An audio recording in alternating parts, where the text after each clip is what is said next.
Bile akamosta. Ada. Nada que sini? Nada que sini? Ayo ulfata. Asal mana siswa kira tu. Itu kalau tu mah orang orang tu. Tapi sedikit kita buat sedikit. Yoro nasu huda. Amin kerman apa na? Cabu mat bau lah. Tapi Minnesota rawan itu mungkin ada bukan fakata. Anak ini kalau sikap ada, dia segala macam suka cabi sudah sedang berada yang kena tempat ini. Musim itu kisah ni, kisah sudah kita bas kata ini tu sudah dulu kisah ni. Yang juga tu mah awas ni pun awas segala tu kita kamu. Ada jangka apa pada kumar rakasi. Karena orang orang main pun orang proses. Terus ada mari nafis dengan kisah ni bersuara tu. Kalau buka dari mana, ambil ke ini di sini, di sini. Kisah tu kamu malam apa? Mana jaga ini ram? Ni ada tu ni kamu nak berjaga? Segera kam?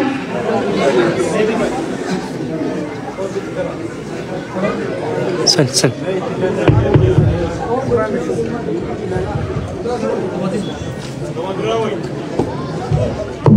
Ammo, akan wayo? Waya? Jiro. Ne? Waya? Ye.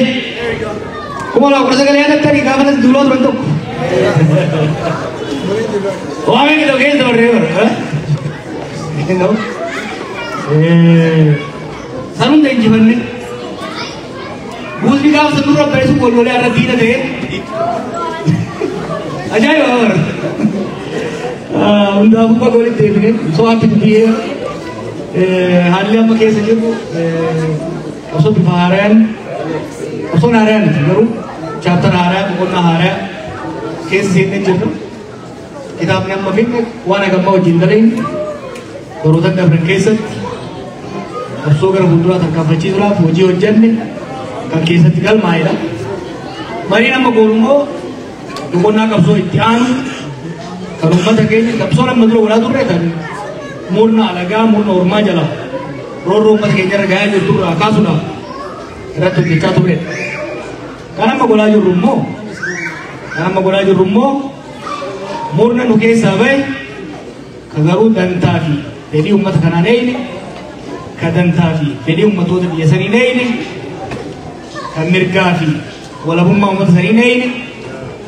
Kalau antum mana toko jari, umat cakap sami ajjese jalan cuma berbadu, ubir raka sudan, serna umat kenya nyaman, kau umat kenya gitu, kadang deti bisa, umat kenya fakka, kau ciman bisa, maka umat kenya orkas, kabul cinsa tersimon sa, maka sabakana kabecus, laburat.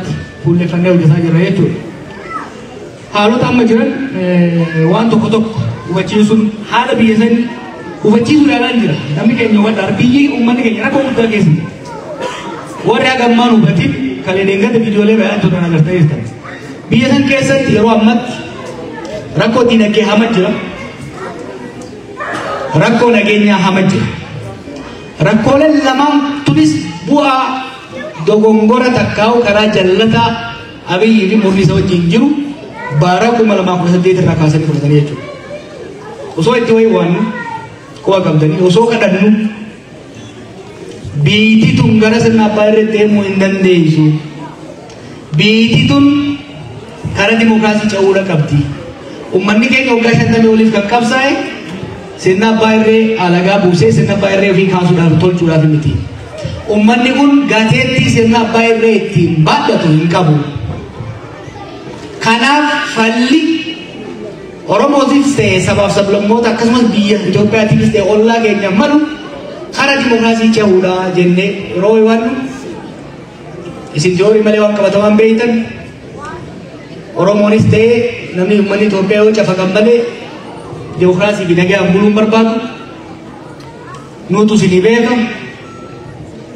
Umna qabna jani karaa fudhatan maal galchi dur Oromiyaa keessa mormiin tige fincilli tige qeerroon baaddatee hangoorra isaan baase sun kawai kawatee bosona galee jechuudha.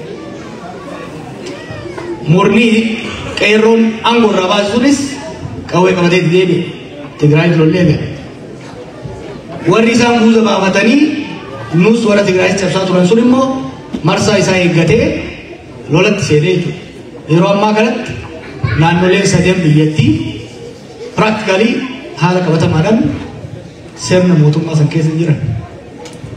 Diinagdeen biyyattii bara 2018 yeroo murni ammaa kun aangoo qabatu doolarii tokko biliyoona tokko ture. Har'a egaa keessa guyyaa jijjiiru jiraatiin 153 jiraatu. Namni kanaan boonu yoo jiraate fayyaan qabu. Xiqqaanaa qabna jechuudha. Biyya fayyaa jirtu ormarraa fuuneeti daaraa godheen jechuudha. Kana kurnan lawan shefu. Maal viidiyoo sabbani waan namoonni argan keessa haala dinagdee biyya sanii. Bobaan qarshii 101 seena officially. Ati bobaan gara qarshii kudha wayii ture gaafa jarri kun godhu.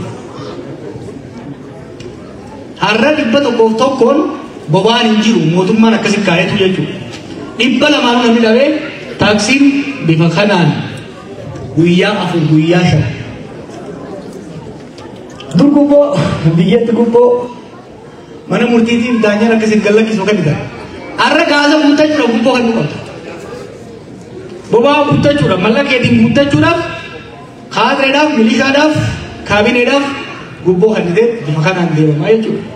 Kun haala hedduu nama gaddisiisu gama diinagdeetiin kan jiru.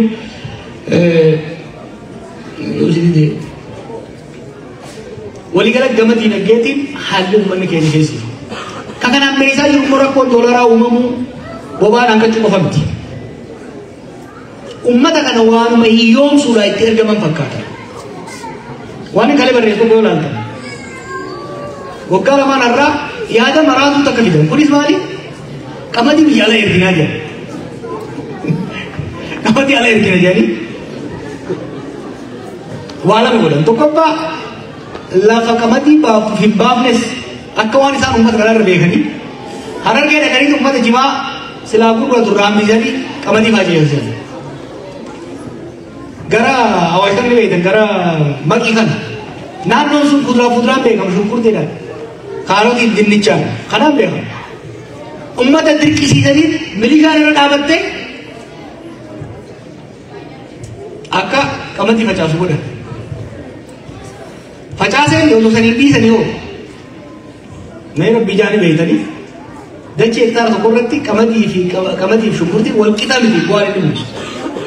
Sankoo osoo hin ta'in galteen seenuu laafaa miti. Namni boba'aa bitee jenereetaraan bishaan baasee masnoo hojjetee qamadii isa baasu naannoo sanitti. This is basics. But economistii ta'uun hin barbaachisu. Uummataan dirqanii qamadii facaasan. That was 2 years ago. Oomishni hoggaa ga'u gatii itti murteessan. Gatii magaalaa osoo hin ta'in gatii mootummaadha.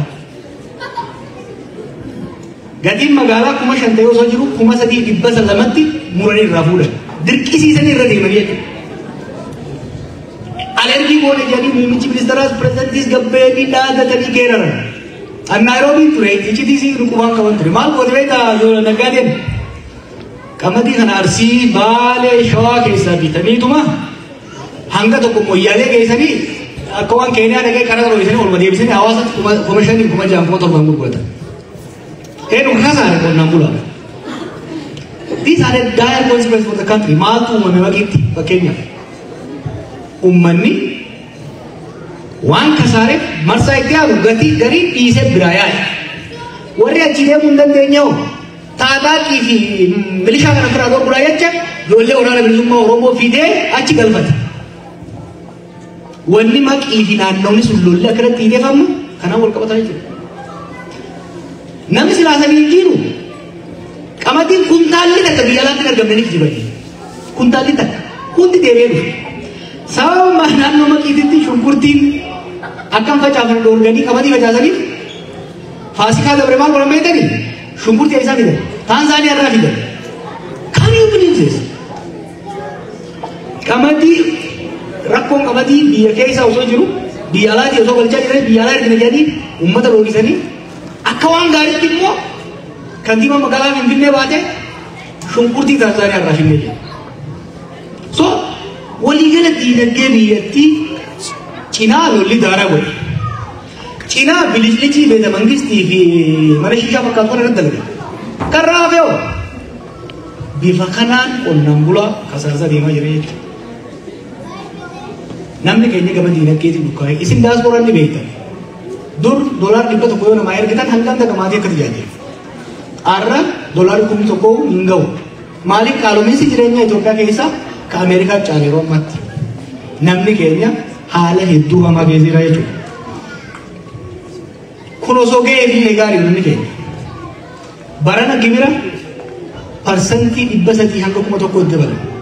Sanko osoo hin ta'in saamicha maqaa adda addaatiin uummata kana saamaa deemaa jiran jechuudha. Osoo kanaan raafee'oo namni keenya bahee qotachuu hin danda'u. Bahee qotachuu hin danda'u. Abbuma fedhetti akka fedhetti ajjeesa. Viidiyooleen eeggata oomishamaa taasisu kun bar wanta xiqqoodha. Har'a Oromiyaa keessattuu wanni humni irra caalatti Oromiyaa irratti mul'ifatamee dalagaa beektaa. Fakkeenya qamadii nama reefu isin Oromiyaa malee imaammanni qamadii dirqisiisanii qonnaan bulaa irraa fuudhu Oromiyaa malee jiru. Kana ajjeesuu kunoo nama tokko yoo taataaqii tokko waa kafaluu hin ureen mashaan ijanii mataa keessa dheera. Nijjeessa akkuma agartan kanatti. Kabiraa ka biyya miidhaa jiru waan koriidoor jadiitiin deeman kana. Magaalaa xixiqqoo Nibraa lama qabdu irratti daakanii magaalaa hunda darabudha. So galantu what is the mission for these people?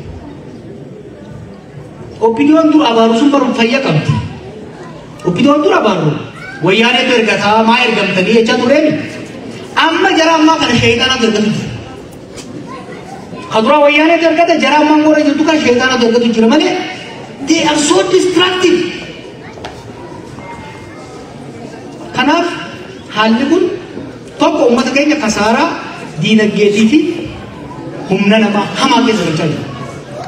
Namni dargaggeeyyiitu kumaatamaan karaa biyya arabaa deemaa bishaan keessa dhumaa jira. Liibiyaa irratti akka gabraatti gurguramaa jira. Kun uummanni keenya kallattiidhaan akka dhumu, akka baqatu, akka abdii kutatu godha. Gara biraatiin immoo nuti mootummaa Oromoo jedhanii Oromoo keessa dhoohinatanii miidhaan saboota biraarra geessan jibbi ilaalchi farra Oromoo akka babal'atu carraa banaa jira jechuudha. Kanaaf haalli kuni kana caalaa itti fufuu hin qabu, itti fufuullee hin danda'u. Kana itti seenee gorsuudhaan, itti hasaasuudhaan, itti waywaachuudhaan yaaliin waggoota sadan dabre goone inumaahu akka sodaatitti, akka abdii kutachuutitti, akka dhageettii dhabuutitti, akka waan kasaaraan politikaa nurra ga'eetitti, akka waan hidhaan nu kolaafteetitti. Hidhaan koraasuma dhiiraati malee kan dhiira kolaastu miti. Akkasi fudhatan. Daytuu keessas naayee miti. Kun Oromoon hidhaanis ajjeechaanis hin jilchu maqaa isaatiinis isa gama tokkoon ajjeesa maqaa isaallee gabaa irratti ajjeesuu hayyamuu qabu jenne jijjiiramni kun qabsoon kun bakka gahuu qaba jenne mari'anne deemaa jira. Akka duritti qeerroo daandii irraatii bisaasora qofarratti mirkanna. Eeggata jechaan ture Itoophiyaatu fagoo irraa ilaalaa ture. Biyya galeen itti dhiyaadhee tuttuqee ilaale. Hidhamee macaroo keessaa isii ol ilaale. Itoophiyaa macaroo keessaa is ijaarree jirra. Humna macaroo isii keessaa ijaarree jirra. Cinaa isiitis ijaarree jirra. Fagoo irraa ijaarree jirra. Sirnicha keessatti ijaarree jirra. Dippiloomaasii hojii barbaachisaa hojjannee jirra. Hamma dandeenyetti murtii guddaan kan Rabbiiti. Rabbii gaditti garuu salphina uummanni keenya keessa kufee jiru kana gadaduuf caba ummanni keenya keessa galee jiru kana yeroo gabaabaatti ollaa'uudhaaf yeroo gabaabaatti karatti galchine ummanni keenya kabaja maqaa isaa malu qe'ee isaa irratti nagaa akka argatu ollaa isaa irratti wal kabajee mirga walii kabajee dantaasii dhufii eegsifatee ka ormaa eegsise Oromiyaa irratti dhibiin bulchee sadarkaa Itoophiyaatti ummatoota biraatiin wal kabajaaf wal jaalalaan wal naadhaan sirna federaalawaa dimokiraatawaa haqa ummatoota hundaa eegsisu biyyoota ollaa wajjin nagaan jiraatu jaaruudhaaf martifannee sakkii keenya jabaafannee kaanee jirra. Deeggarsi keessan kan yeroo maraa nu biraa nafin hin jaa galatooma.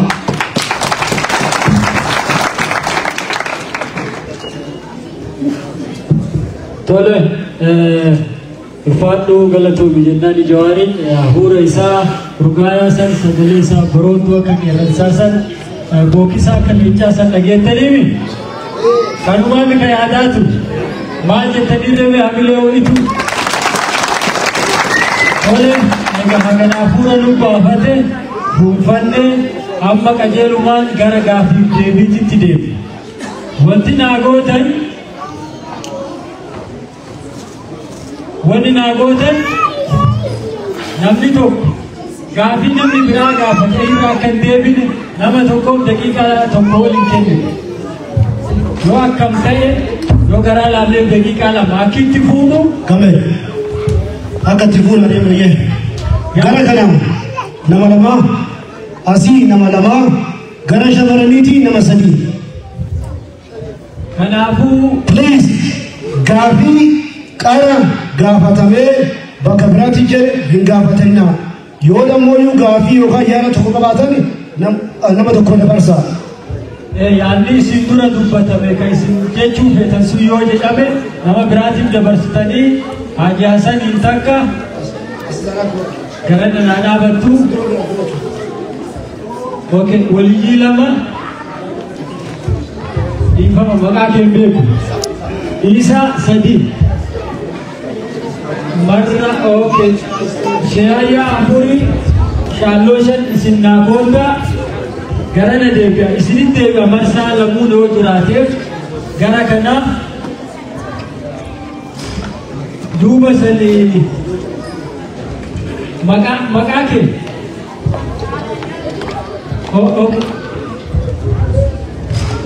harka baastee turte Okay, hadayyaatu ati lammaffaan okay. Isin garana naa dhuftan warri amma maqaa ta'e yoo kana gabaabsinee yoo deebee marsaa ittaanu deebina warri maqaa isin ta'e as naa ba'a akkuma jalqaba maannaatiin isin waamin hanga gara maannaa yookaan immoo duraa gara duubaa akka waamin. Hayyoo gammachiisa irratti warra gaafii qabatuu fi daqiiqaa tokko isinii qabaa yoo daqiiqaa tokko dhaabate baay'ee keessan ofiisaa daqiiqaa keessan itti fayyadamu. Daqiiqaa itti deemaa isin jalqaba. Galatooma alhamdulillahi rabbil aalamiin dura dursoo rabbi addaa guyyaatiin dhuga'ee qabsaa'aa keenya hadayyaatu gara isin. Tajaajilan jitu agamee isarraa kitaaba kana bitachuuf baay'ee gammachuu guddaa qaba. Adura dursoo wanni an jedhu kitaaba kana wanni an sirraa fi asii biteef guutamaa hawaasii fi gadi gammadaa as keessa qabe. Jiruu xiyyaa haga jiru namni ani yaadadhu qabsoo tana keessatti yoo jiraate gadi gammadaatii fi guutamaa hawaasa. Waan jedhan qaba bara 1991 yeroo adda bilisummaa Oromoo gullallee ture waan isaan hojjetaa turan waan isaan itti deemna waan beekuuf onnee tiyya keessa jirta onnee isaanii keessa jira galatoomi seenaa isaanii barreessite isaanii ija isaanii ilaaluun silaalaa guutamaa hawaasi leencoo nadi gammada gaafii kee takka sun maali? Okay. Warri keenya kan waliin jiru soddaan teenya warra tokko gammeen kottee duudaa jedhaani warri kottee duudaa akkallee isaa waan itti amanan jabeera polotikaa saniif fedhan beera polotikaa kana akkamitti wal araasuu Oromoo fi isaa wal araasuu dandeenya. Galatooma daqiiqaa isaanii irratti bitanii ulfaata warri itti aananillee akkasuma.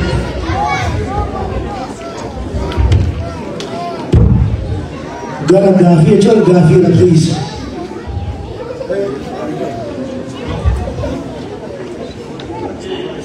Assalamualaikum. Sagarabbi guutuun akkan mogolin nu deebis.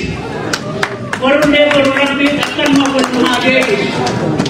Wanni takkittiin waa qabsaa'u dura wal ta'u. Angaafiin kiyya xiqqoo isii yeroo naa kennu maammadamiin. Yeroo xiqqoo isii maaliif dubartoonni yeroo baay'ee yeroo arganne wanni angaafachuu fedhuuf wanni ammeessisuu fedhu waan xiqqoo jiruuf dhiifama naa godhu. Wanni an jedhu saba keenya walaa qabannu wal qabatan alaa galan ilmaan keenya dhumataa jiru. Karaa fedheenuu haa ta'u, karaa abiyyiitiin haa ta'u, karaa marrootiin haa ta'u, jara keenya nu siree gaarii irra rafaa jirra. Sofa gaarii irra rafaa jirra. Ilmaan keenya nurraa dhumatu jirti. Karaa lachii hunduu ilmaan keenya abaarsa dhiisa. Namicha kana akka goonee gara deebinu deebuu dhabaatu irraa fuudhuu akka goonu nu godha. Tan lammaffaa Jawaar biyyattiin galii siin jenne hin gala malee hin taa'u jette. Kaaga mataa keessan ba'uu didenne eenyu haa caalu dhamdee deemne haga haa caaluun du'e sabni Oromoo mataan gaccabee ol ka'uu dadhabee dhiigni isaa haga dhagaca'u jiru. Kanaafuu yoo nu qabsaa'uu barbaanne nuuf jedhiitii dachii bineensaa sanitti hin deebiin ta'a. Haqa yoo jette ammoo haadhuma sii boollee si biraanii.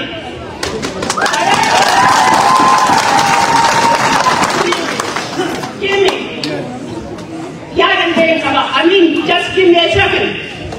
Yeah, can I put you at the machine on me? Kaitiano po. Nanti to quite using up in the way I can see. I did I in a top of a day of Oromia. Oromo. Can I put you? Never want you what you have got in there, but you want the Oromo. I to buy a cake and I'm like, put away. In there, but put on a seat.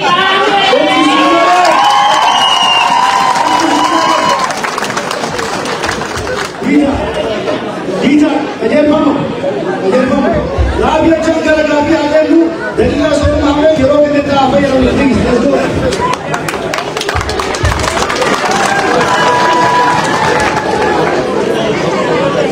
Dakika tak habis, amin. Dakika isi tak habis.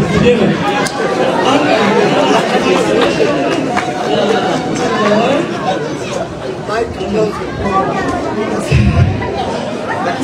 question is, where does your political views stand now? Because we're confused. Before you told us about Sabonu and all that, and we were like, we want Oromia to ourselves, and we don't want to share it with Ethiopians. And now you're more Ethiopian, I think. So I'm like, how are we gonna bridge that between Sabonuma and being Oromo and being Ethiopia one? So I'm a little bit confused.